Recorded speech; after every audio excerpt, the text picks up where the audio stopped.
Sinubukan ko siya at sinabi ko sa kanya na mawawala na ako ng pera at bumabagsak na. Ngunit binaba niya yung telepono. Hindi ko pa nararamdaman na pinagtaksilan ako ng ganito sa buong buhay ko. Parang dinudurog yung kaluluwa ko.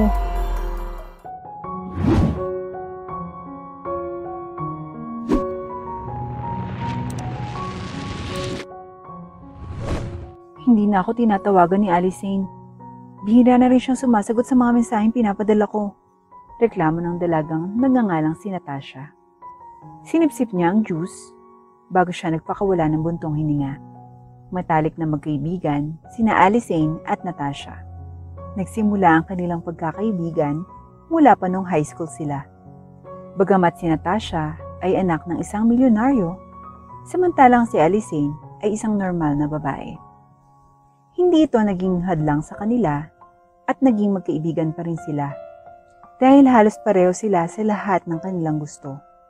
Maraming chismis na narinig si Natasha na nagsasabi sa kanya na ginagamit lang siya ni Alicene para sa pera.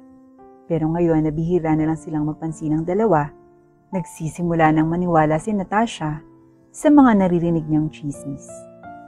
Pero hindi pa rin siya kumbinsido dahil magkaibigan sila ni Alicene at may tiwala siya dito. Ngunit ang kanyang tiwala ay unti-unti nang nasisira. Baka busy lang siya, ate. Bigyan mo siya ng oras. Don't be so sensitive about it. Narinig ni Natasha na tumawa ang kanyang nakababatang kapatid sa tabi niya. Sinamaan ng tingin ni Natasha ang kanyang kapatid bago nagsalita. Hindi ba kailangan mong maghanda para sa flight mo mamaya? Diba 3 p.m. yun? Tama ba? Bakit hindi ka nalang kaya maghanda para bumalik kina dad sa state? Napatawa ang nakababatang kapatid ni Natasha sa sinabi ng kanyang nakatatandang kapatid. Jeez, ate, you really want na paalisin ako this much? Oh well, maghahanda na ako. I guess. Pero tungkol sa problema mo sa kaibigan mo, I have a proposal. Well, there's really a chance na ginamit ka lang ng kaibigan mo. At ngayong hindi ka na niya kailangan, hindi ka na niya pinapansin. But this is just my speculation lang naman, so don't take it too seriously. Bakit hindi mo lang kaya subukan yung katapatan ng kaibigan mo, just to make sure? And again, puro spekulasyon ko lang lahat ng to ha, at nagbibigay lang ako ng mga mungkahi, so huwag mo akong sisihin kung may masamang mangyari. Suhestyon ng nakababatang kapatid ni Natasha at napataas ang kilay niya dahil sa mungkahi. Ilang oras na rin ang lumipas mula nang magkausap sina Natasha at ang kanyang nakababatang kapatid. At ngayon ay kasalukuyang nasa loob siya ng kanyang silid. Pabalik-balik na naglalakad habang hawak-hawak ang kanyang cellphone. Bakit hindi pa rin niya sinasagot yung mga tawag ko? O nagre-reply sa message ko? Reklamo ni Natasha habang nakatingin sa screen niya na walang reply. Pagkatapos ng ilang pagsubok, sumuko na lang si Natasha at inilagay niya ang kanyang telepono sa mesa.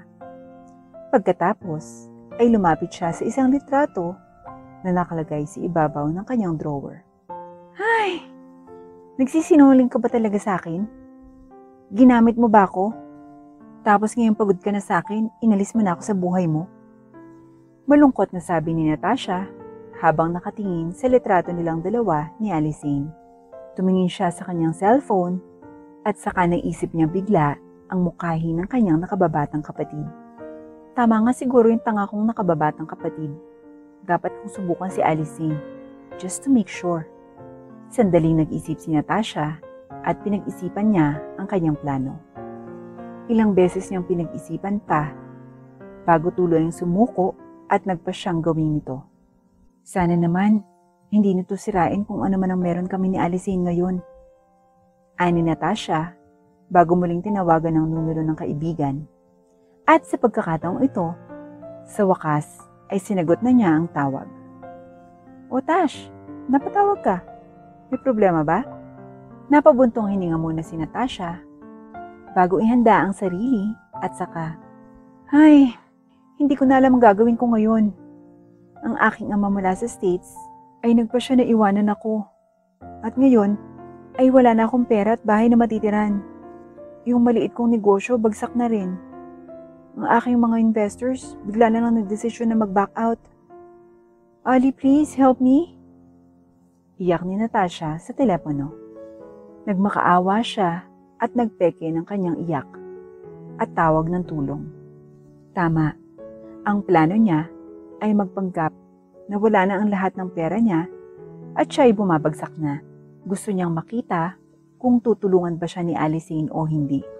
Saglit na natahimik ang kabilang linya, pero bigla na lang narinig ni Natasha ang tunog na kailanman ay ayaw niyang marinig, lalo na kung galing sa matalik niyang kaibigan. Tunog iyon ng pagtatapos ng tawag. Sa sandaling iyon, naramdaman ni Natasha ang pagdurog ng kanyang puso. I guess, ginamit lang ako ni Alicene all this time. Paano ako naging bulag para hindi ko ito mapansin? Ginamit niya lang ako at hinahayaan ko siyang gamitin ako. Hindi makapaniwala si Natasha sa sinabi niya. Pero sinasabi niya pa rin ito kahit masakit para sa kanya. Unting-unting napalitan ng galit ang kanyang pagkadismaya at bigla na lamang niyang inihagis ang kanyang telepono dahilan upang tumama ito sa dingding at mabasag. Kailangan ko makaalis sa apartment na to bago ko masira ang lahat ng mga bagay dito. Galit, dismayado, at naiiyak na sabi ni Natasha sa sarili habang nag-iimpake ng mga gamit at umalis para pumunta sa kung saan siya makakahinga. Hindi alam ni Natasha kung ano ang nangyari pagkalabas niya sa kanyang apartment, marahil dahil sa madilim na ang kanyang isipan at kung paanong may mga luhang umaagos sa kanyang mukha. Napagtanto na lamang niya ang sitwasyon nang matagpuan niya ang sarili na nakaupo sa tabi ng tulay at nakatingin sa dalampasigan. Lahat ng alaala niya sa pinakamamahal niyang matalik na kaibigan ay gumugulo sa kanyang isipan. Ipinilig niya ang kanyang ulo para mawala ang isip niya kay Alicene. Ano ka ba, Natasha? Niloko ka ng babaeng yun. At iniwan nung akala niya bababa ka na. Saway ni Natasha sa kanyang sarili. Nagulat siya nang may marahang tumapik sa kanyang likod. Hey, pasensya ka na sa storbo pero okay ka lang ba, miss? Tanong ng isang binata sa kanya. Mabilis na pinunasan ni Natasha ang kanyang mga mata para mawala ang mga luhang lumalabas. Not really, pero salamat sa pagtatanong. Nakangiting sagot ni Natasha. Biglang tumabi sa kanya ang binata. I'm so sorry kung umimasok ako sa privacy mo pero okay lang ba sa'yo kung tanungin kita kung bakit ka umiiyak? Tanong ng binata na may nag-aalalang tingin. Saglit na tiningnan ni Natasha ang binata at nakita niya na mukhang inosente naman ito. Kaya't dahan-dahan siyang tumango. Ngayon nawasak ang puso ko. Paniwala ni Natasha. Break up? Tanong ng binata at mabilis na umiling si Natasha para ipahiwatig ang hindi. Hindi, best friend ko. Matagal na kami yung best friend pero lately, hindi na niya ako kinakausap at hindi niya sinasagot yung mga tawag ko. Kaya nagsimula akong maghinala na baka kinausap lang niya ako at naging kaibigan para magamit niya lang ako. At sa kasamaang palad, totoo ang aking hinala. Sinubukan ko siya at sinabi ko sa kanya na mawawalan na ako ng pera at bumabagsak na. Ngunit binaba niya yung telepono. Hindi ko pa nararamdaman na pinagtaksilan ako ng ganito sa buong buhay ko. Parang dinudurog yung kaluluwa ko. Hindi mapigilan ni Natasha na sabihin sa estranghero ang lahat. Sa sobrang sakit, ay wala siyang pakialam kung sino man ang nakikinig sa kanya. Natuwa siya nang makitang hindi kakaibang tingin sa kanya ng binata at sa halip ay nag-isip ito. Maliit na tanong lang. Ibinabalang ba ng taong ito ang telepono sa'yo? May sinabi pa ba siya sa'yo? Sabi ng binata at tumaas ang kilay ni Natasha bago sumagot. Hindi, wala naman siyang sinabi. Iniwan niya lang ako at nawala na ng parang bula. Taglit na hinimas ng binata ang kanyang baba bago tuluyang nagsalita. Alam mo, sa tingin ko, kailangan mo munang marinig ang kanyang paliwanag. mula sa kanyang bibig. Maraming namamatay dahil sa maling akala. Alam mo, sobrang close yung dalawa base sa narinig ko. Hindi ako makapaniwala na iiwan ka ng ganun-ganun lang. Siguradong may paliwanag. Miss, iminimungkahi kung hilingin mo ito sa kanya. Maniwala ka sa akin. Marami na akong hindi pagkakaunawaan sa buhay ko. At sa tuwing may hindi pagkakaunawaan, nauuwi ako sa sakit hanggang sa mapagtanto ko ang katotohanan. Kaya lubos kong iminumungkahi na humingi ka ng paliwanag. Matalinong saad ng binata. Nanlaki ang mga mata ni Natasha matapos marinig ang sinabi ng lalaki. Natulala siya na hindi niya alam ang sasabihin.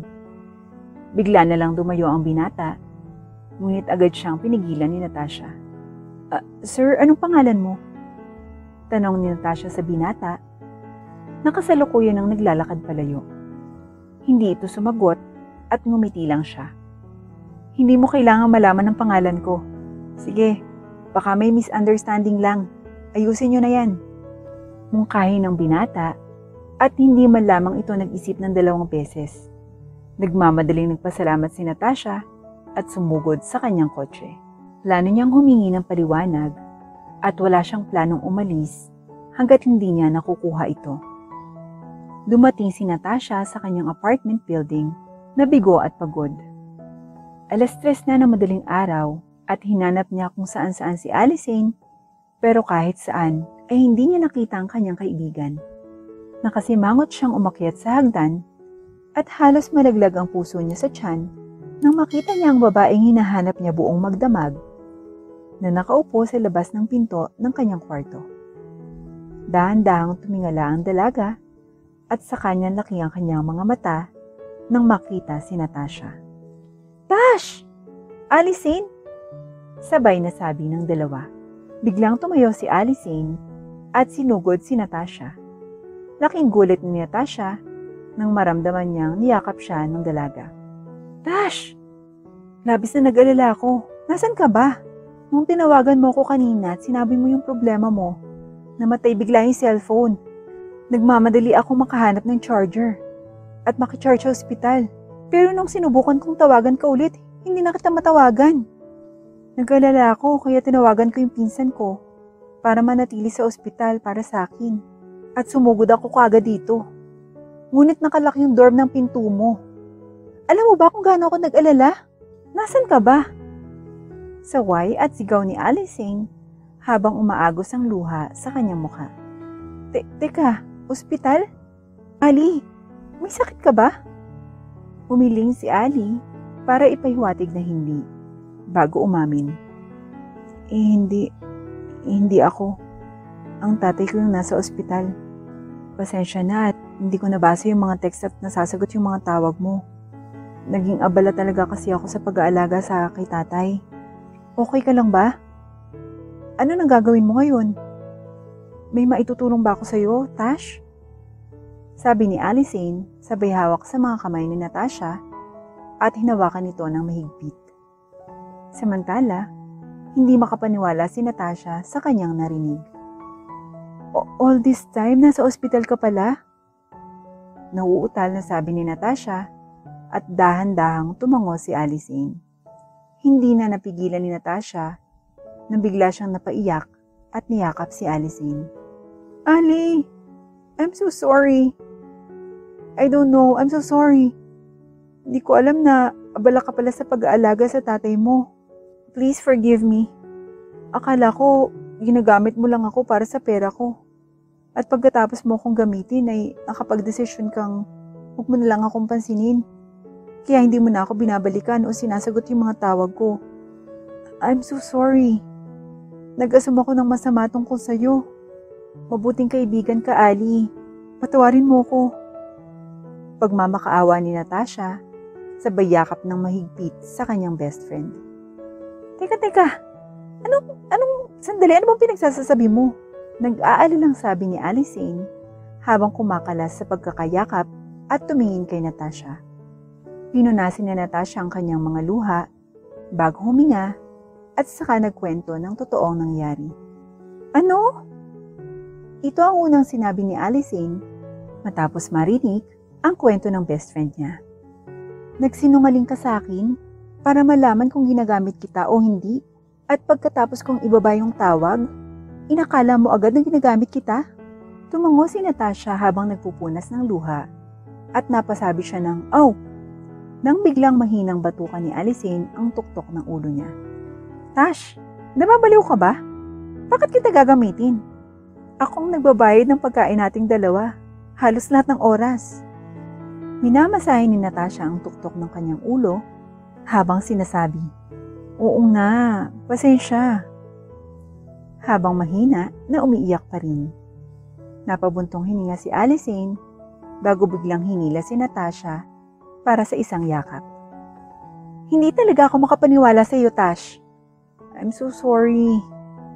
Ilang beses nang humingi ng tawad si Natasha ng araw na yun. "Ano ka ba? Okay lang. Normal lang na mag-alinlangan ka, pero please next time, alamin mo muna yung kwento. Huwag kang tumalo na lang bigla sa konklusyon. Halos atakihin ako sa puso dahil sa sobrang pag-aalala ko," sabi ni Alicene habang hinigpitan pa ang yakap, at ganun din ang ginawa ni Natasha. Kung gayon, ay isang aral para sa ating dalawa. Hindi tayo dapat magmadaling magdesisyon at alamin muna ang buong kwento bago tayo mag-assume ng mga bagay-bagay. Ito lang yung paraan para maiwasan natin ang hindi pagkakaunawaan, lalo na sa pagitan nating dalawa. Kaya gusto kong mangako ka sa akin, Tash. Simula ngayon, kung may pagdududa sa isip mo, sasabihin mo sa akin. At kung may pagdududa sa isip ko, sasabihin ko sa iyo. Deal? Inilahad ni Alicene ang kamay niya. Pinunasan muli ni Natasha ang kanyang mga mata at tumawa ng mahina bago hinawakan ang kamay ni Alicene. Deal. At muli nagyakapan ang dalawa. O siya, kanina pa tayo nakatayo at umiiyak at nagyayakapan dito sa labas. Pumasok na kaya tayo sa apartment mo. Tumawa si Natasha. Tama. Tara na. Ipagluluto kita ng pritong talong bilang sorry, okay? Umirap si Alicene bago nagpakawala ng tawa at sinundan si Natasha pabalik sa kanyang apartment. Pumasok na ang dalawa sa loob ng apartment na puno ng tawanan at wala ng takot at pagdududa sa isip at kanilang mga puso.